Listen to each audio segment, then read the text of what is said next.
दिनै अल बड'लेण्ड टाइकन्ड' एस'सिएशननि रुफाथि मायथाइ फोरबो बे रुफाथि मायथाइ फोरबोआ मैयानिफ्राय जागायदों गाबोनसिम जागोन आरो बे रुफाथि मायथाइ फोरबोआव बानजाय आफादनिफ्राय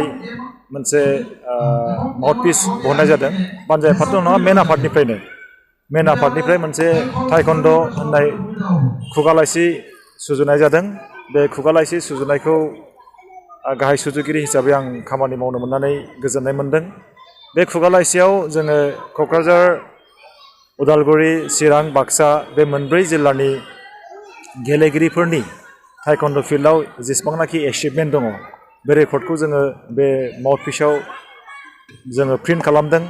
बेजों लोगोसे गेलेमुनि जि गोनांथि जि इम्परटेन्स टाइकन्ड'नि जि इम्परटेन्स बेनि सोमोन्दै माखासे लिरबिदां जोङो बे खुगा लाइसियाव जोङो प्रिन्ट खालामदों आरो बेनिफ्राय आसामनि गभर्नर मानगोनां चिफ मिनिस्टार आरो बिटिसिनि मानगोनां चिफ बिथांमोननिफ्राय जोङो गाहाम हामलायथि रादाब जों मोननो हादों आङो मिजिंथिदों नैबे खुगा लाइसिनि गेजेरजों जों समाजाव मोनसे मोजां मेसेज जों होनो हागोन आरो स्पर्ट्स एज ए हुल आरो पार्टिकुलारलि टाइकन्ड' बेयो जोंनि थाखाय मानो गोनां बेनि सोमोन्दै मोनसे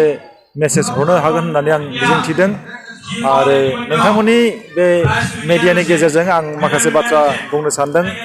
जे टाइकन्ड'आ गेलेनायल' नङा टाइकन्ड' गेलेनायजों लोगोसे जोङो समाज फोसाबनाय हाबाखौ जों मावनो हायो दा जोंनि समाजाव जों माखासे जेंनाफोरखौ जों नुदों जेरै उन्दै बैसोआव उन्दै गथ'फोरा फरायनायखौ नागारनाय उन्दै बैसोआव हाबा जानाय उन्दै बैसोआव माखासे समाज हेंथा हाबा मावनाय बेफोरखौ जों नुनो मोनदों दा बेफोरखौ फोसाबनो थांनायाव जोंनि बिमा बिफाया गोबां बिबान दङ आरो नैबेफोरबायदि जि प्लेटफर्म नैबेफोरबायदि जि मावथाय टाइकन्ड'नि गेजेरजों जों साफ्रोमबो बिमा बिफाया जुदि गोसो जायोब्ला जों गावनि गथ' गथायखौ जोङो बे हाबाफारियाव जोङो मुखुब लाखिनानै गाज्रि साननाय गाज्रि मावनाय बेखौ जोङो होबथानो हायो आरो सासे गथ'नि गोसोआ जेब्ला उदां जायो लांदां जायो एन एम्पटि माइन्ड इज डेभिल वर्कशप होननाय मोनसे इंराजियाव राव दङ दा बेनिखायनो आङो बुंनो सानदों मा जे जोंनि गथ' गथायखौ फरायनायजों लोगोसे जोङो जिखुनु मोजां हाबायाव जों बिजि लाखिनांगौ बियो जाहैबाय खारनाय बारनायबो जानो हागौ मेथाइ खननायबो जानो हागौ सावगारि बोनायबो जानो हागौ कम्पिउटार सोलोंनायबो जानो हागौ जिखुनु मोजां हाबाफ्राव जों जुदि बेस्थ' लाखियोब्ला गथ'फ्रा गाज्रि हाबा मावनो सम मोननाय नङा गाज्रि बाथ्रा बुंनो सम मोननाय नङा गाज्रि हुदा जौगानो सम मोननाय नङा सब समाय बेस्थ' थायोब्ला मोजाङाव बिसोरो जौगालांगोन फरायनायजों लोगोसे बेखौ आं मिजिंथिदों आरो दिनै अल बड'लेण्ड टाइकन्ड' एस'सिएशना जि रुफाथि मायथाइ फोरबो खुंदों बेयाव जों नुदों गोबां रायजोनिफ्राय बुरजा गेलेगिरिफोर फैदों आरो बिथांमोननि बेयाव पार्टिसिपेसन लानाया जों बयनिबो थाखाय मोनसे इन्सपिरेसन आरो बेखौ नुनानै जोंहा सोलोंनांगौ दङ आरो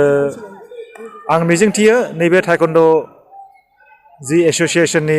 रुफाथि मायथाइ फोरबो बेनि गेजेरजों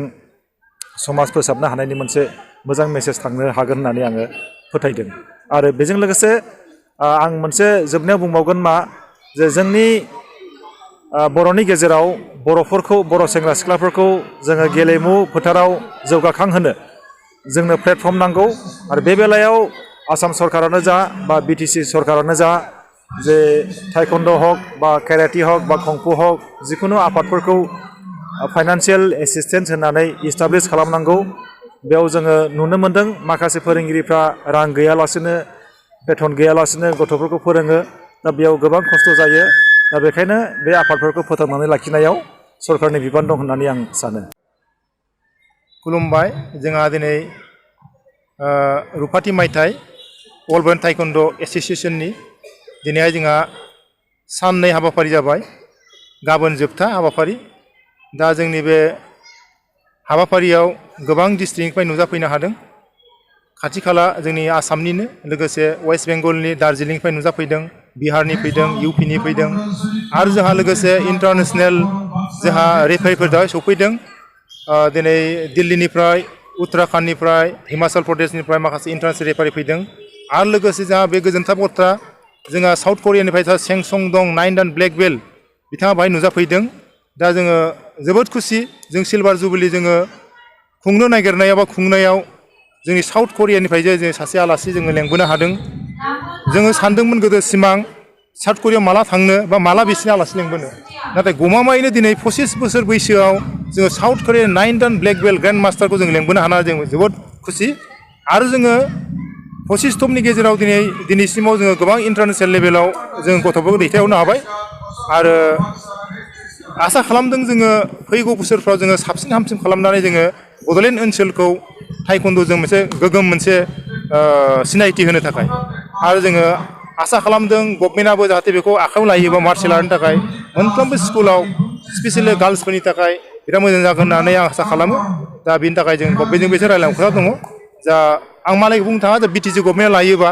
जाहाथे मोनफ्रोमबो स्कुलफ्राव कलेजफ्राव जुदि मार्शेल आर्ट हिसाबै सेल्फ डिफेन्स हिसाबै जुदि टाइकुन्ड'खौ जुदि इनक्लुड खालामोबा आं जोबोद गोजोनगोन बे जोंनि उद्देश्य आरो जोंहा सेपारेट जोङो दिनैसिम गेलेनो हायाखै सेपारेट स्टेट नङा हिसाबै दा जोंनि उद्देश्यआ मा सेपारेट गेलेनाय दा जोङो नैबे आङो बुंनायनि गेजेरजों बुंहरनो नागिरदों जोंनि गभर्नमेन्टखौबो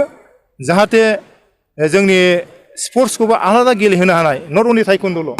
एन्टायार बड'लेण्डआव जेसेबां खेला दङ बिसोरखौ जों सेपारेट बोरै गेलेनो हायो बड'लेण्ड जानानै बा बिटिसि जानानै दा बेखौनो आङो बिथांमोननिसिमबो गुरै खावलायनाय थाबाय जाहाथे बेखौबो एसे इनिसिएटिभ लानानै खामानिखौ मावो दिनै एमपि सार बिथाङा बुंलांदों